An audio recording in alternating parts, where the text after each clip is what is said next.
Hello. Hi, everyone. Welcome back to another episode of Live with Rye. I am so thrilled and so excited to see all of you. Thank you so much for tuning in. Hey, listen, I hope you've been having a wonderful new year. This is the first time coming at you in 2022, and I'm thrilled to be doing so. Hope you are living up to all of those New Year's resolutions you've made and you're having a great year. Want to just thank you for all your continued support, and I have some great guests coming up for you on my digital show, Live with Rye. Today, we have a really special guest I'll tell you about in a second. Next week is Major Attaway, who's starred as the genie in Aladdin. Very exciting, and many more to come. So do me a favor, make sure you're subscribing on YouTube. Hit that subscribe button below if you're joining on YouTube, and so you never miss an episode of Live with Rye. You just hit that subscribe button, and boom, that's all you need to do. And set those reminders for Tuesdays at 6 p.m. to see what every week when I have a new episode. And if you're joining on Facebook, hit that thumbs up. Give me a thumbs up and like the page. And if you're joining on LinkedIn, hello on LinkedIn. Follow me. Would love to connect with you. So I'm so excited for today's guest. This is going to be so exciting. He is somebody that has just broken all sorts of barriers. And not only that, he is just an incredible person. Please help me. And he's a very, very talented musician as well. I was introduced to him by a former guest of mine, Robert Bannon, who, shout out to you, Robert, in the comments. So please help me welcome the incredibly talented, the one and only Loren Smith.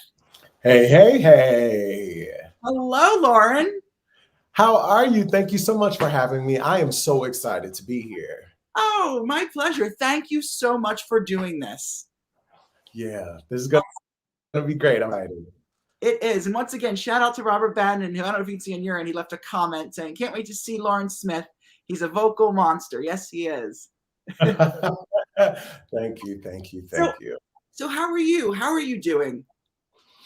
I am doing well. You know what? I'm grateful for another day of life and health. I always try to start each day with gratitude. I know we're all in a really crazy season, but I'm grateful for each brand new day to get up and do better than we did the day before.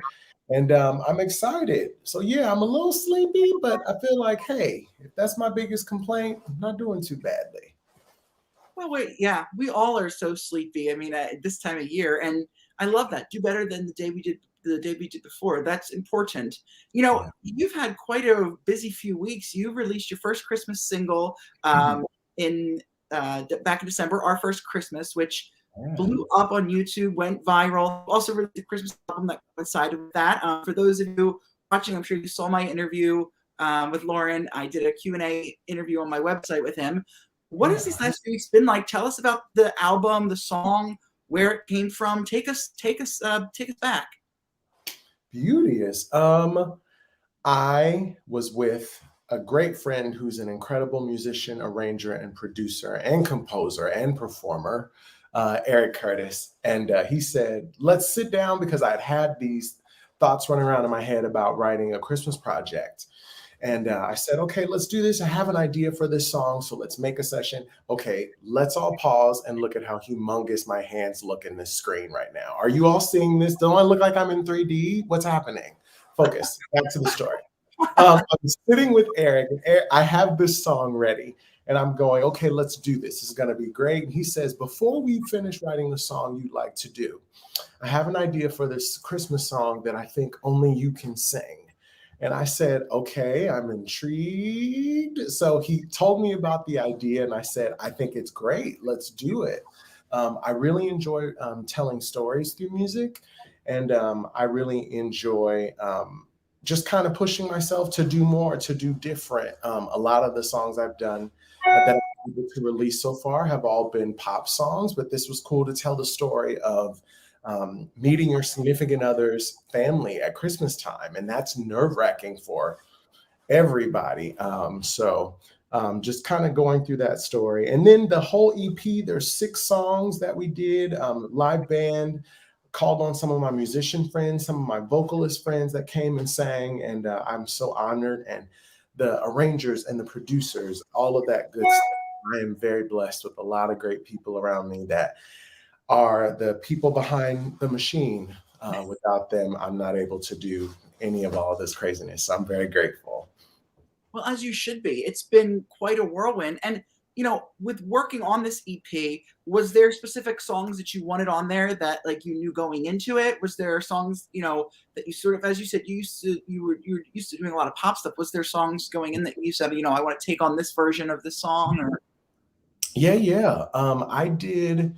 The opening song is what I like to call Joy to the Mountain. It's a little mashup of Joy to the World and Go Tell It on the Mountain. So I knew I wanted to do some of the classics, some of the tried and true songs that I've gotten to already workshop and perform live. And I felt like anything I chose to go on this project had to come from my heart so that it would hopefully go to your heart as you listen to it. So that was intentional on my part. But yeah, it took a while to figure out what songs we were going to do because I had and still currently have, I still have probably another 12 arrangements that we didn't put on this EP. So there definitely is room for a sequel. So you never know. I may come out with Loren Smith, Our Second Christmas, and the Sorcerer's Stone.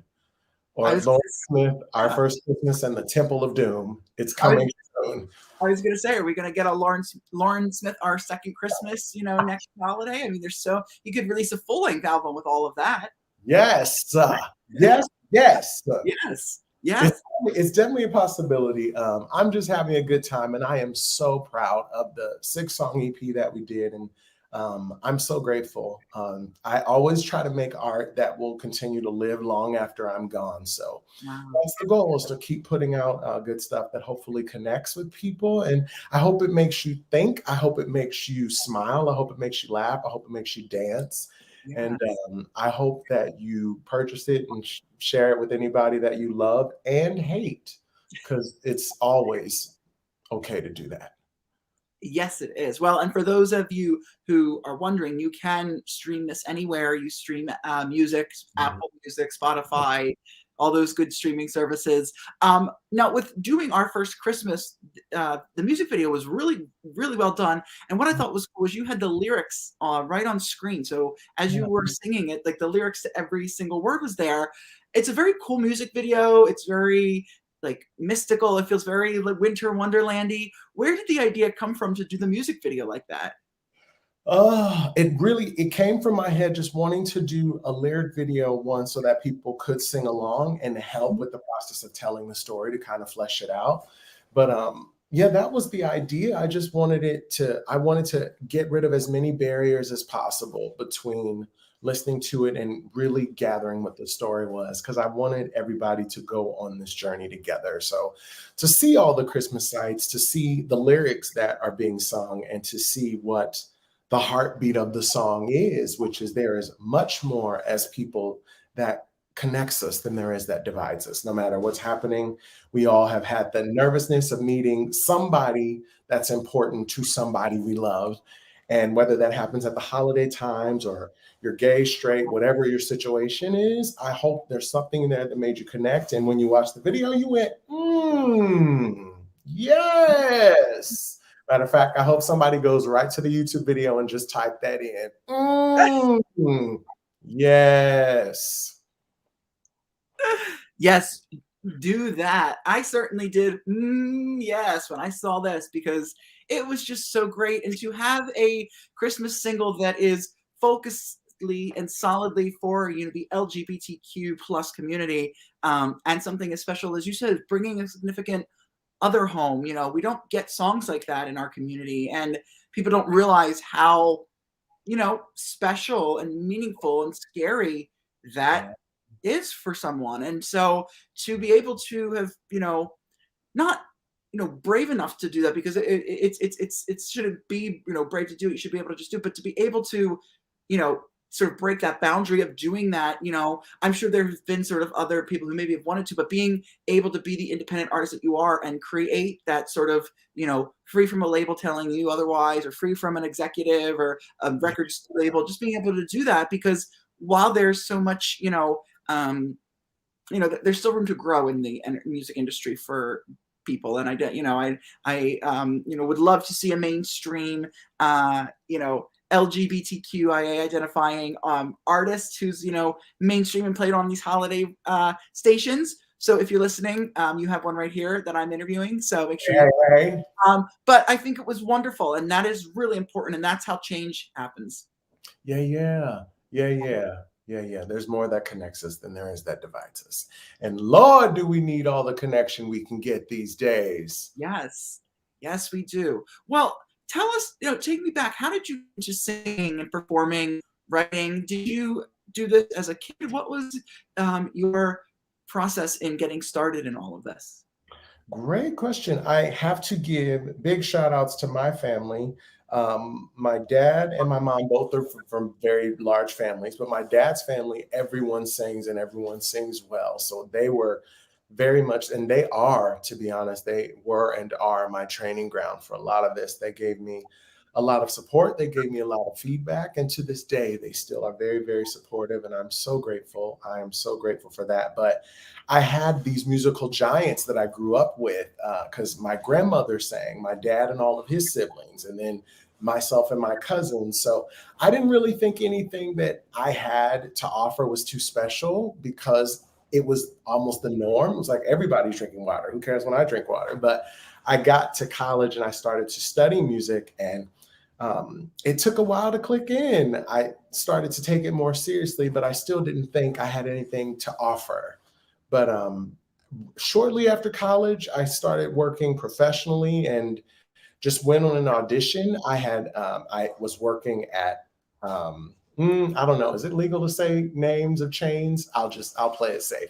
But I was working at a big chain place, and I decided to just go for this audition, and I booked the audition, and then I started working professionally, and it's continued. So even to this day, I still do songwriting. I do recording sessions for film and television. I do background singing and anything anyone calls for. You do. And Yeah. I think that that's interesting. You said, you were working at a big chain store and you took this audition. What made you take that leap? Because I know there are tons of people out there that were in that same position or are in that same position. They want to go for that big audition or that big opportunity. Maybe they're scared or they're worried about, failure. What prompted you to do that? And obviously it was a great decision, but what would you say to people? How did you get over that to come to the audition? What I know for sure is that life is short.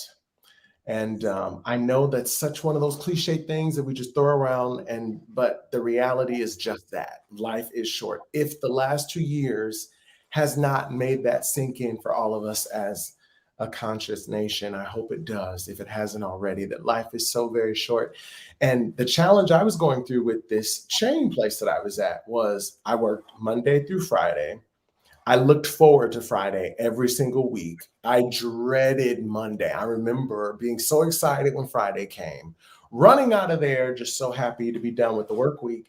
And all day Sunday, I had this feeling of just doom in my gut because I knew that, well, tomorrow you rinse and repeat. Now, I do not want to discount anyone's experience, and I don't want to tell anybody how they should feel or how they should live. But for me, I had gotten really tired of that cycle. And so this opportunity to just to hear about this audition, um, I won't say that it was easy because I definitely called my support system and said, yo, should I do this? And I remember my friend, we were all on speakerphone, and my friend said, no, I think you should stay exactly where you are and be miserable 8 hours a day for the rest of your life. And I was like, you're right. But I went out for the audition. I got the job. And even then, I didn't immediately leave. I stayed working at the job I had before. And then I kind of smoothed out that transition. So if any of this resonates for you, please hear my heart when I tell you that there is a purpose. You are alive for a reason. There's a reason that you have the passions, you have the desires, you have the skill set that you were born with, that God put specially inside of you.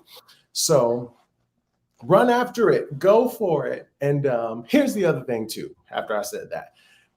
I hear this phrase all of the time. If you love what you do, you never work a day in your life. Lies. It's still work. It's still work. It's still exhausting. It still takes a lot to show up and be present and to be intentional about it. But the difference in fulfillment, the difference when you leave, the difference when you arrive to go to work feels so much better, at least in my experience. But anybody that, if that helps anybody, even one person, I hope you feel encouraged and know that, yeah, there's a reason, there's a purpose, there's some goals in there. Go for it. Life is short. Don't be reckless, but don't waste one day of life. Time is the only thing we all have in common. So let's all use it wisely. Sermon over. Wow. Loren, I have to say, and I'm not just saying that, I think that is probably the best advice I've heard on this show. I've been doing the show since fall of 2020.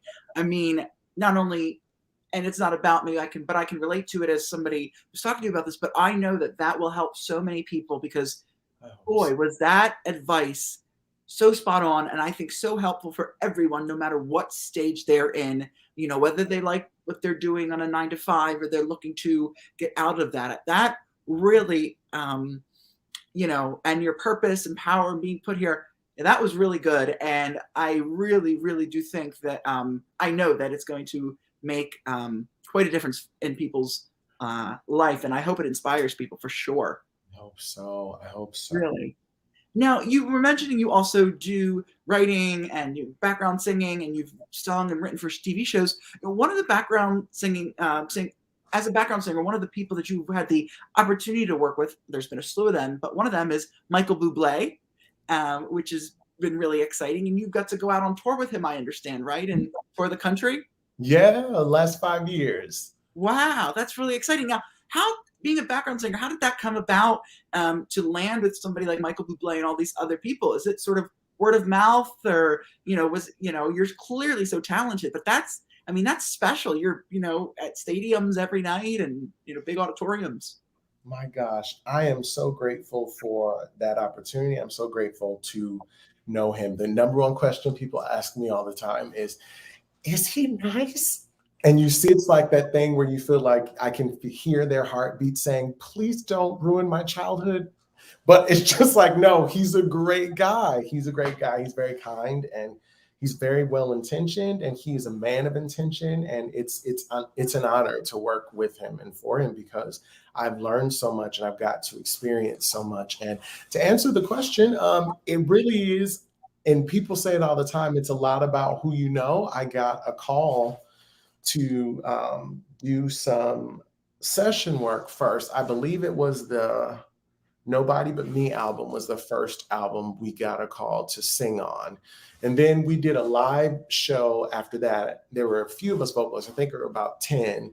And then a couple of weeks later, I just got a call that said, hey, he's going to do a promo tour for the new album. Would you like to go sing? And I was like, oh, sure. So sent in all of my stuff and then didn't hear anything back about it. And then I think a few weeks later, it was like, hey, you got the job. And I remember being out to dinner with friends, and I said, that's great. When do we start? And they said, we don't know yet. I was like, okay, well, where are we going? We don't know yet. I was like, okay. So it was so fun, and it's been an adventure, and I really, really love it. I really feel blessed. Because it's an honor. It's a joy. It's not a chore. I really enjoy my family there, and all of my bandmates and tour mates that have become my family. I feel very, very blessed. And what has that experience taught you about yourself as a performer? I think it's taught me the most to just believe in myself. I've always struggled with being, I was going to say being too much, and my friends would say extra, which I have to just own both at this time, because strangers have all said the same thing. But, it's easy to kind of doubt yourself. And I think on some level, maybe we all have to deal with some sort of imposter syndrome that pops in every now and then, where you feel like, should I be doing this? Am I good enough? Should I show up? What if I get found out? What if they don't like me? What if this is a mistake? What if I embarrass myself? But it's really taught me just to have fun, to show up and be intentional with how I show up, be intentional with what it is I do, and to constantly be reminded that we're all here to just be connected and to help and support each other. And when it comes to leadership, specifically in well, leadership in general, the fish will always stink from the head down. And I'm very, very blessed because Michael is a very great leader. And throughout my life, through college and through high school, I've been blessed to have incredible leaders around me. And when that tone is set that we're going to give our best, we're going to do our best, we're going to be our best because these people deserve it, can't go wrong. You really can't go wrong. So it's been a journey and a great one. It really has been a great one. But yeah, I think that's the biggest lesson I've learned, to just believe enough in myself to show up intentionally, open-minded with an open heart and present, being right where my feet are and just enjoying the moment. Because every single night the show is different, no matter how many times we've done it or how many times we've sang whatever song, the show is always different. So it's a fun ride. It's a fun ride. Yes. And on last question on this topic, what's been your favorite city or place that you've played? Oh my gosh, this is a hard one. Okay.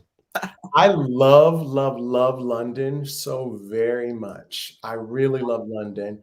I also love Australia, and there's still a few places that I haven't gotten to go to yet. But the top two that come to mind is London for sure, number one, and then it would be Australia. So are those cities? Yeah. Well, I mean, they have London's a city, and Australia has a big city. They've got Sydney and Melbourne, and all Yes, I love those places. Been to both of those, and I do enjoy those a bunch. But yeah, those are the top two that come to mind. I always, especially London, I just love it there. And I could not tell. People ask me all the time, they're like, "What do you love about London? Like the sun isn't even here." And I'm like, I don't know. I just get off the plane. I'm just like, wee! I turn into a caricature very quickly. amazing. Well, I love that. With writing and singing for these TV shows that you've done, and that has to be so interesting. Was a lot of it your original work? Did they come to you saying, we're looking for sort of this type of song, or can you sing this? What sort of is that experience like? It's been both. I've had the experiences of, hey, we're looking for songs. What do you kind of have already ready? And then I've had a lot of, hey, this is what we need. So will you just write this? Will you do this? So I'm always happy to rise to the challenge. And luckily, I have just the right amount of people pleasing issues that it's easy to make those things happen. So it all kind of works together, and I can hopefully show up and continue to do a good job. But I love it so much. I've learned so much through that whole medium because I was raised doing a lot of theater and seeing a lot of theater. So television and film is a much newer medium for me as of the last 4 or 5 years, somewhere in there. I've started to do more of that. So every single time I get to show up, it's a lesson and it's a blessing for sure. So yeah, I've had both. And every single situation is different. Sometimes it's just I'm not even doing any composing. It's just singing. It's just show up and give us this. And yeah, all Wow. of those. Have you had a favorite project that you've worked on? Not necessarily, you don't have to name it, but was there one that you really enjoyed the most? It was like so much fun, and you'd go back to it tomorrow if you could, or live the experience over again. I did choir vocals in an episode of Love Victor this past season of the show. And the song was Justin Bieber's Holy. And the two main characters are singing the song at a karaoke bar.